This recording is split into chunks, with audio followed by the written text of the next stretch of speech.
Olá! Hoje a gente vai mergulhar numa das maiores perguntas que existem. Por que estamos aqui? Será que esse universo tão complexo, tão organizado, é só um grande acidente? Ou será que existem pistas de que ele foi planejado?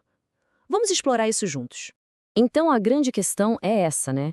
Quando a gente olha para as estrelas ou pensa na complexidade de uma única célula do nosso corpo, é quase impossível não se perguntar: isso tudo apareceu do nada, numa espécie de sorteio cósmico, ou tem algo a mais por trás? Para a gente começar a entender essa ideia, vamos imaginar uma coisa. Pensa num náufrago, sozinho numa ilha que ele acha que é deserta. Cansado, com fome e, de repente, no meio do mato, ele dá de cara com uma cabana super bem feita, cheia de comida fresca. E essa história do náufrago leva a gente direto para uma pergunta sobre o nosso próprio universo.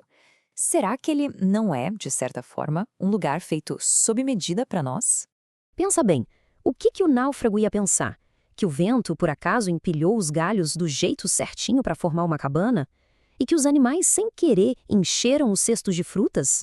Ou que alguém construiu aquilo? A resposta parece bem clara, né? E aí que está o ponto. O nosso universo se parece em muito com essa cabana. Ele não é um caos, pelo contrário. Parece que ele tem as condições exatas, tudo amarradinho, para a vida não só existir, mas para ela florescer.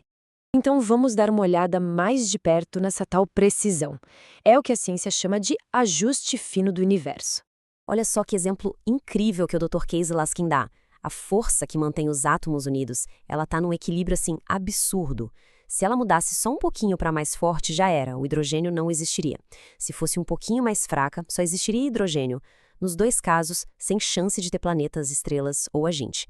E isso não acontece só aí não. Acontece com outras forças da natureza também. A gravidade, por exemplo. Um tiquinho mais forte e as estrelas teriam se apagado muito rápido. Um tiquinho mais fraca e elas nem teriam acendido. O mesmo vale para o eletromagnetismo, que é a força que deixa os átomos se juntarem para formar coisas complexas como o nosso DNA. Para ter uma ideia do que significa essa precisão da gravidade, imagina só, é como tentar acertar um alvo do tamanho de uma moedinha, só que essa moeda está do outro lado do universo inteiro. É uma precisão difícil até de imaginar. Dizer que isso é só sorte é complicado. E olha, tem mais. A velocidade com que o universo está se expandindo desde o Big Bang também é absurdamente precisa. Se fosse diferente em uma parte nesse número gigantesco aí na tela, o universo ou já teria desmoronado em cima de si mesmo, ou teria se expandido tão rápido que não daria tempo de formar nenhuma estrela. Tá, com essa precisão toda, como é que a gente explica isso? Basicamente, as alternativas para a ideia de um projeto inteligente são duas. Ou foi muita sorte, ou era uma necessidade. Uma galera vai dizer que foi sorte. É a teoria do multi-universo. A ideia é que existem infinitos universos e a gente, por pura sorte, calhou de nascer num único que deu certo. A outra ideia é a da necessidade física. Ela diz que talvez existam outras leis da natureza que a gente ainda não descobriu que obrigam o universo a ser exatamente assim. Mas, sabe, essas explicações são meio estranhas em outras situações. Imagina encontrar um corpo com uma faca nas costas. Ninguém ia dizer que foi sorte a faca ter caído da prateleira bem ali, né? Ou que uma lei da física desconhecida fez isso acontecer. A gente ia concluir que alguém fez aquilo de propósito. E isso nos leva para uma terceira possibilidade. A de que o que a gente vê é, de fato, evidência de um projeto. Então, se tudo parece tão arrumadinho para a vida existir, desde as leis da física até as condições iniciais do universo, a pergunta que fica é: qual é a melhor explicação para essa aparência toda de planejamento, de propósito? Bom, a resposta que a nossa análise traz é de um intelecto inteligente, ou seja, um ser com propósito que projetou o universo e a vida.